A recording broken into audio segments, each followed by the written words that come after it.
Hi everyone, welcome to my channel. I really wanted to talk about a brand that is very promising when we talk about its claim, and it is none other than Amcaffeine, and everybody is raving about this brand on the internet. I also got influenced by some of their uh, reviews and I ended up purchasing some of their products. So I have purchased a combo of Amcaffeine coffee range that has a face scrub and a coffee mask and a coffee face serum. So I bought these three products in a combo and it retails me for 1250 rupees, and with them, I'm sorry, three of them I got this miniature, we can say, trial kit. Contains a body scrub and a body polishing oil.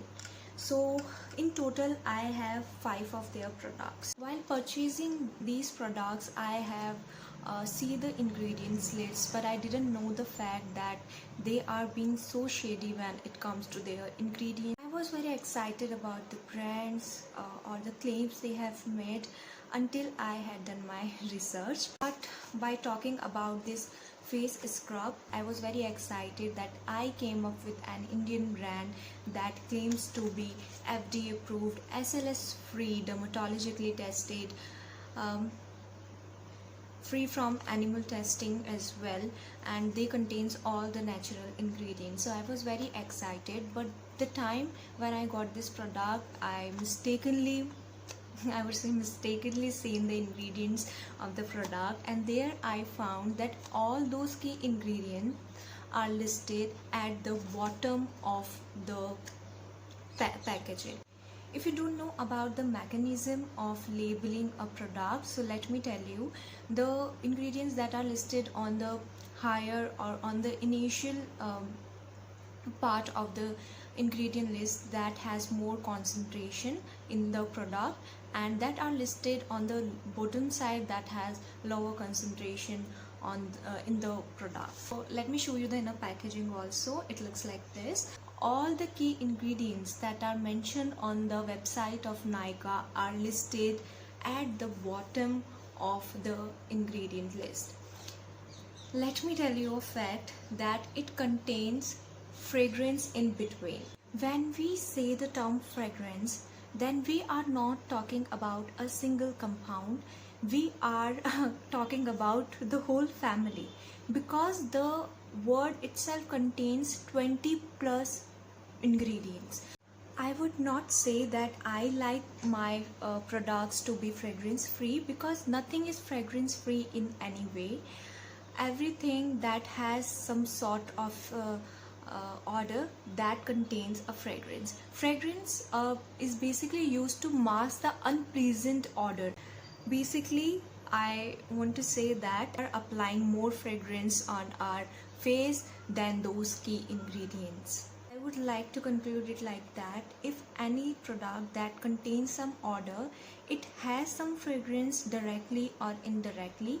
Unscented fragrance means that it would not cause any harm to sensitive people, and if it contains fragrance, make sure that the term fragrance is written as the last ingredient of the ingredient list. So on internet or on social media, YouTube, everywhere people are raving about the products are FDA approved, and let me tell you the truth about FDA approved. When we say a product is FDA approved, that means that all the ingredients are safe to use on a human body or on skin.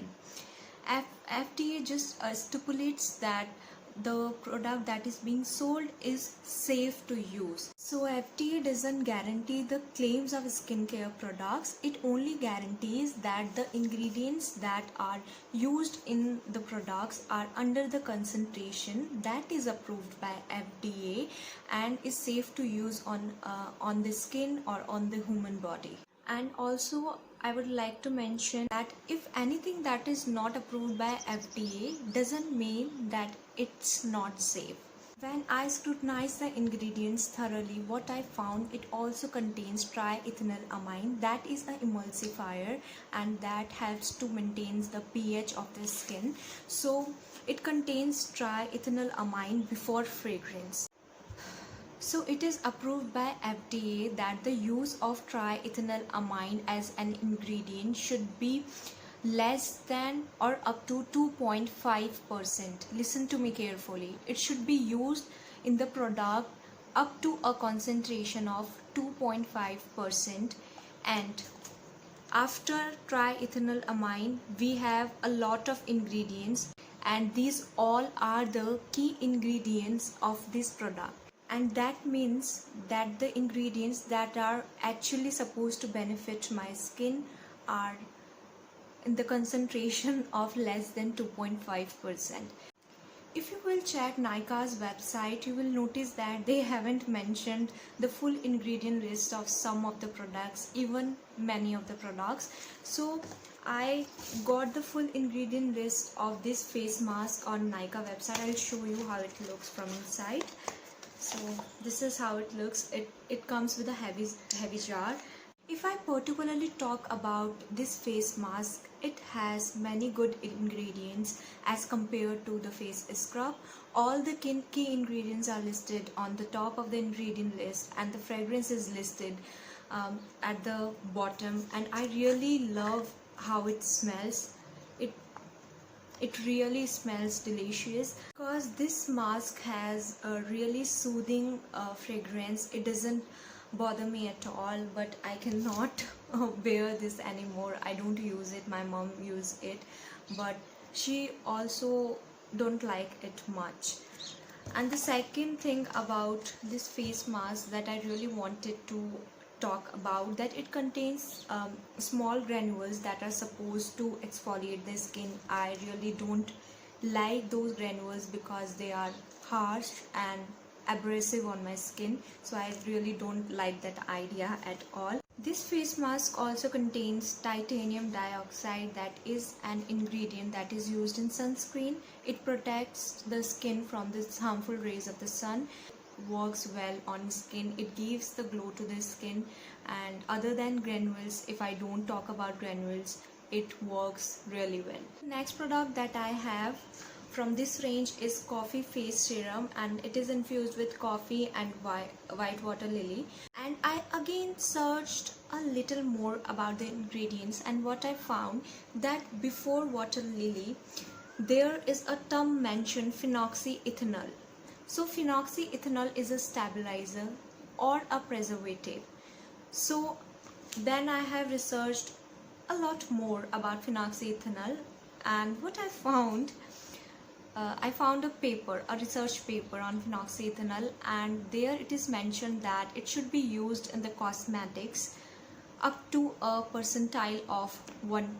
I really wanted to search this information on FDA page. I really wanted to know that how much concentration FDA allows to be used in a cosmetic. So finally I got it. So I have found some papers on FDA website. There is a safety assessment on phenoxyethanol, and there they have concluded that you can use phenoxyethanol in a cosmetic and it is considered to be safe when used under the concentration of 1%. If I talk about the labeling method, so according to labeling method, if phenoxyethanol is used in the concentration of let's assume 1%, means these all ingredients are infused in this serum under a concentration of 1%. This is what labeling says. I really need to talk about this. After phenoxyethanol, all the key ingredients are mentioned, so that makes me curious about the ingredient list, and I have checked on the FDA website. So I found some rules for ingredients labeling, and there I found that ingredients should be listed in the descending order of predominance, and I was right. I would like to draw your attention to these rules. So the first rule is, if the cosmetic is a drug, that means if you are using any product that has some healing power, so it surely contains some active ingredients. Okay, so that active ingredient should be listed at the top of the ingredient list, and then we list all the cosmetic ingredients in the decreasing order of their predominance. Second rule, when I started reading the second rule, I was like, it may be possible that I am doing some mistake, but no, I was right. The second rule was that if there is any ingredient that is less than the concentration of 1%, should be listed in any way, in any order. But after all those ingredients that has the concentration more than 1%, that means if phenoxyethanol is mentioned on this face serum, I'm talking about this particular serum, if phenoxyethanol is mentioned before all those key ingredients that are subjected to provide benefit to the skin, that means all those ingredients are used in these serums in the concentration less than 1%. So let's talk about the body scrub and body oil, and then I will conclude. So when I talk about these two products, I'm happy with the ingredient list because it contains all the key ingredients at the top and it really works well. I'll talk about this body scrub in some other video. I have planned something. I really wanted to check Amcaffeine website as well because I forgot to check it. I found that on Amcaffeine website you will not get the full ingredient list. I would really like to say something on behalf of all those people who are not liking the idea of granules in the face mask. So I'll ask Amcaffeine to reformulate it without granules because it's very abrasive on the face. After researching this much, I'll write to the brand Amcaffeine and the Nykaa as well to update the ingredient list on their website so that the customer would not feel cheated when they receive the product. Thank you. That's all for today's video, and bye-bye.